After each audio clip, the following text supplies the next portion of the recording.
जाजपुर जिले में दिन को दिन डकायत राहाजानी देखा मिली। ब्रह्मबरदा थाना अधीनस्थ मंगलपुर पंचायत रे गतकाली विलंबित राति एक डकायत दल आसी मंगलपुर ग्रामर पीतांबर मल्लिक घर पाखे थिबा एक धान कटा मेसीन रे पूर्वर एक बैटेरी बॉक्स को भांगी बैटेरी सहित अन्य सामग्री लुटि नहीं।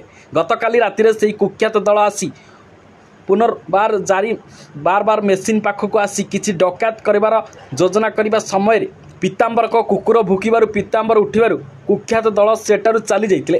तार किसी समय मध्य से ही ग्राम अन्य व्यक्ति घर छेड़ी नहीं जाउथिबा समय ग्रामवासी एवं स्थानीय युवक माने धरी 3 जन को काबू कर नहीं। सकाळ हेबारु ब्रह्मबरदा थाना को फोन कर जणाइथिले पर थानारू पुलिस आसी घटनास्थल में चोरी मानक नहीं ब्रह्मबरदा थाना को नहीं पचरा उचरा करी सहित तदंत प्रक्रिया जारी रखिथिले। एथिनै पूर्वरु चोरी होइतिबा जिनिसर मिली नथिला पुलिस कार्यानुष्ठान किंबा तदंत करथिले। एठार प्रश्नवाची कारण होइछि कि एफआईआर को आधार करी पुलिस किभली तदंत प्रक्रिया करि नथिले ता प्रश्नवाची सृष्टि होइछि। गतकाली पुनर्बार चोरन को धरी जिम्मा देले ग्रामवासी ताहा ब्रह्मबरदा पुलिस किभली पेट्रोलिंग करूचंती ताहा प्रश्नवाची सृष्टि होइछि। कुख्यात अपराधींकर पल्सर गाड़ी जबत करा जाइछि। 5 जन डकायत मध्य 2 जन अन्य एक बाइक रे खसी पलाई जाइतिले।